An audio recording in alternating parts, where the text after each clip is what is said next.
Hey tubers, welcome back for another venture. You are looking at a Husqvarna 142 Chainsaw E-Series. It's a few years old. I don't know. I think I got it on eBay. It was new. I think it was a reconditioned. I think it might have been one of those reconditioned ones. Been a pretty good saw. I haven't used it lately, and now it's hit me with the old I won't start. I gave it a little hoot of starting fluid, and it kind of putted and started and stalled, and quite honestly it's just not wanting to start. It does have compression and all. I think it's just got a whole load of stale gas in it, and it's time to redo the carburetor. So what we'll do is I guess we'll kind of go through this together. To get to the carburetor, 1, 2, 3 screws. I'm going to try to do this kind of in general. Got bees all over the place here. So no matter what, you want to expose the carburetor. And while you're doing that, just kind of pay attention to where the linkages are. You don't want to take this cover off, have a linkage fall on the floor, not know what it is, sweep it up, throw it away, and go, that was part of my chainsaw. I kind of need that. Cover. Okay, the top cover is off. Next thing is the air filter. And I think I could do this real quick. That one's already loosened it a little bit. I got it to the point where it was time to do something with the carburetor, and I figured I would take you guys along. So there we go.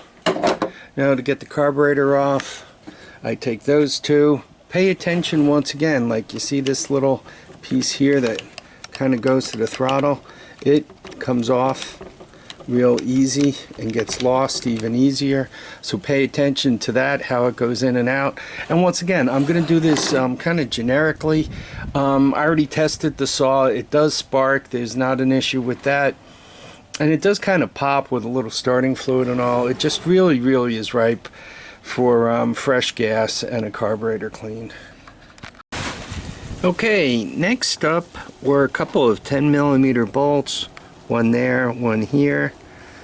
I already loosened, took the first one off, loosened the second one, and take that off. Now I'm looking at the carburetor, and I personally don't believe in taking anything apart. One does not need to take apart. And I'm just noticing, it looks like there's a screw that goes into here and tightens. There's the tail of the screw. So it looks like this piece will come off, and then it looks like the top of the carb comes off, and that's where the gas goes in.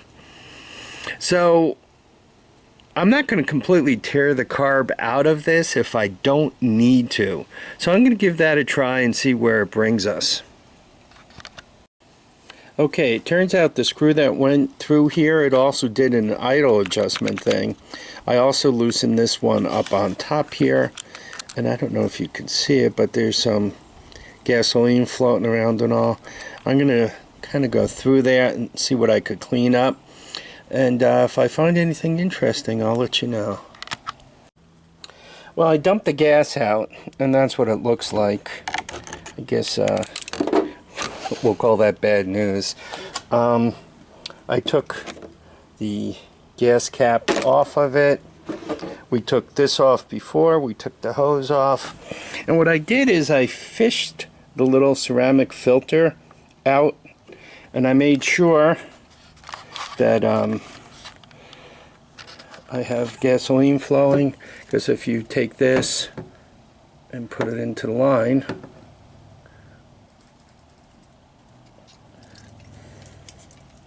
and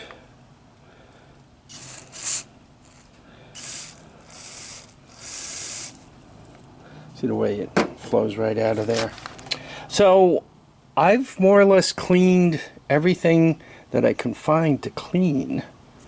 So what I'm going to do now is put it all back together. I mean, the diaphragm here looks all clean, and good. I don't see holes or damage or anything. So I think it's just a matter of putting it back together. Once again, if I'm working on a generic saw, make sure you pay attention to little things.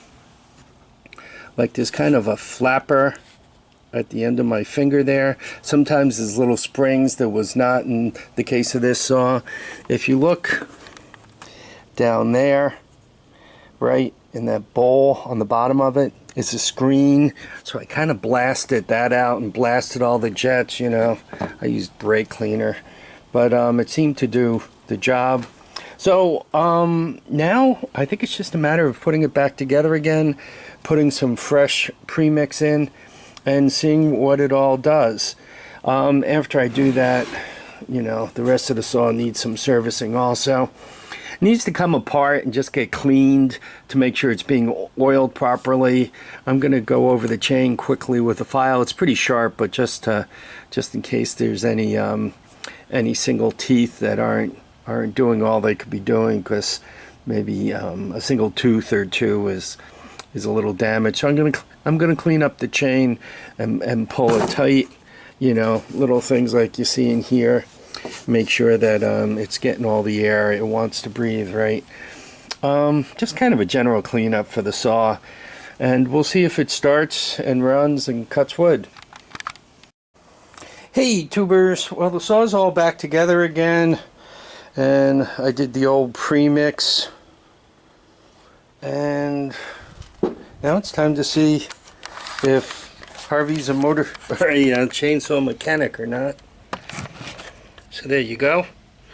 Let's see if she wants to start up. So choke. And then this one you don't give gas to.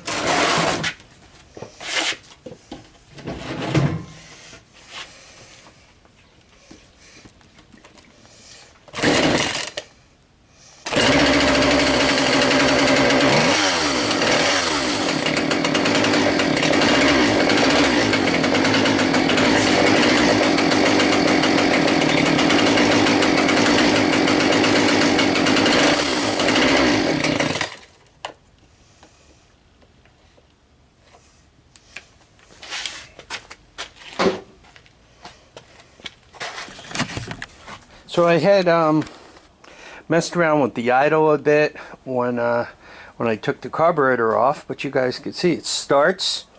I'm going to finish cleaning it up, and I'm going to cut some wood. So this about wraps this up. I don't need to go through all kinds of chainsaw safety with you guys. You know, wise to wear thick leather gloves.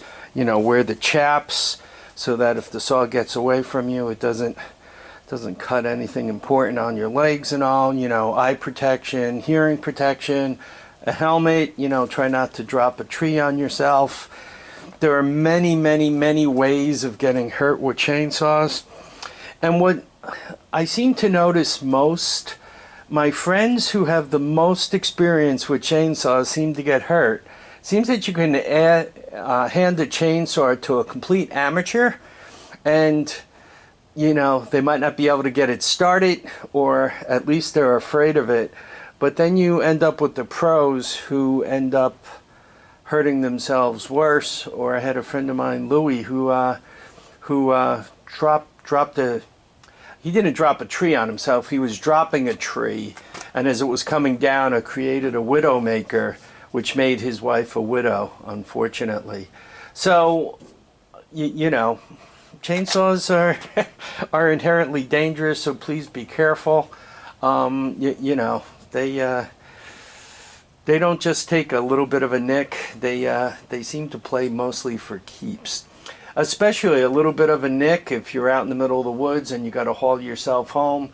You know, you might not get there if there isn't somebody there to help you. So if you're going to use a chainsaw, you should use it with somebody watching you, keeping an eye on you. You know, you should use it safely. You know, don't torch yourself with the gasoline and oil and all that other kind of stuff. Don't drop a tree on yourself, or when a tree comes down, make sure it's not gonna, you know, drop a widowmaker on top of you. You know, some loose branch is gonna come and get you. You know, wear your gloves, ear protection, helmet, you know, on and on and on. and go cut some firewood. I want to thank everybody for watching and commenting and subscribing. Please remember to keep your feet down, your heads up, and get out and enjoy each and every day. Bye now.